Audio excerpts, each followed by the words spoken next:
ऐसे कई व्यक्ति और वेदों के जानकार हैं जो हिंदू धर्म को सनातन धर्म से अलग मानते हैं।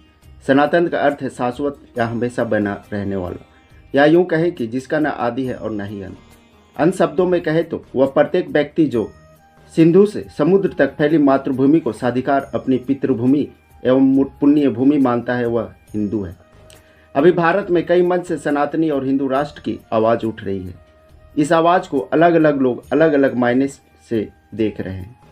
कई इसे 2024 के लिए पॉलिटिकल स्टंट के नज़रिए से देखते हैं। जैसे 10 साल पहले राम मंदिर एक मुद्दा था। राम मंदिर से पूरे भारत को तो फायदा नहीं पहुंचा, हाँ, पर जहां राम मंदिर है वहां के लोगों को फायदा अवश्य पहुंचा। एक तरफ विपक्ष एकजुट हो रहा है और दूसरी तरफ कई दिनों से चर्चा में रहे बागेश्वर वाले बाबा, जिन पर अनगिनत आरोप लगे, यहाँ पर सत्ता पार्टी के सांसद और विधायकों का तांता लगा हुआ है। 2024 में माहौल जो बनाना है, ऐसा आरोप विपक्ष के लोग लगा रहे हैं। कई ऐसे भी व्यक्ति हैं जो अपनी भूल को सुधारने के लिए तैयार बैठे हैं।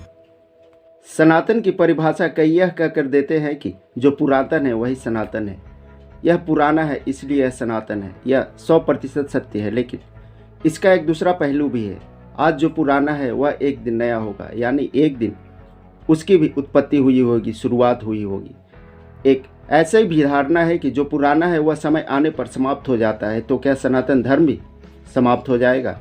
ऐसा मैं नहीं कह रहा, ऐसा भागवत में लिखा है।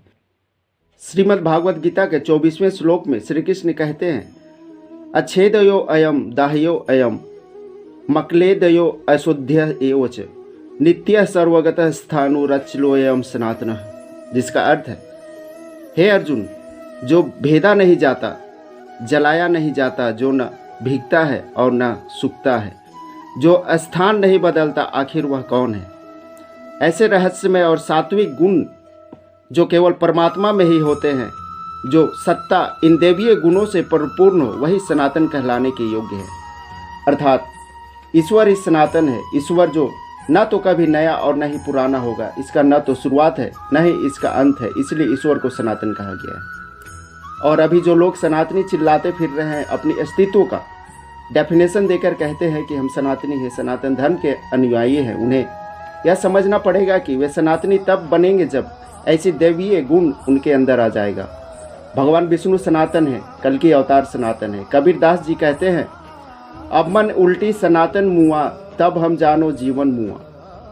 जिसका मतलब होता है कि जब कोई ध्यान के उच्चतम अवस्था में पहुंच जाता है, ईश्वर से एकाकार होकर उसमें विलय हो जाता है, ईश्वर का रूप हो जाता है, वह सनातन है।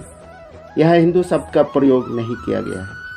कोई अपने कोरे भाषणों से, शब्दों से सनातनी नहीं हो जाता है। दिव्य दृष्टि वाले संत महापुरुष ही सनातनी हैं।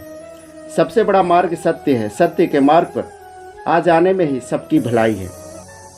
भगवान विष्णु के 10वें अवतार, कल की अवतार, जो भी पूरे विश्व में यही समझा रहे हैं। उनका कहना है कि जो सत्य के मार्ग पर नहीं आएगा, उसे अनंत योनियों में भटकने के लिए तैयार रहे। प्रलय काल के अंधकार में अगर भटकना नहीं चाहते हो तो अभी से ईश्वर की प्रार्थना प्रारंभ कर दो।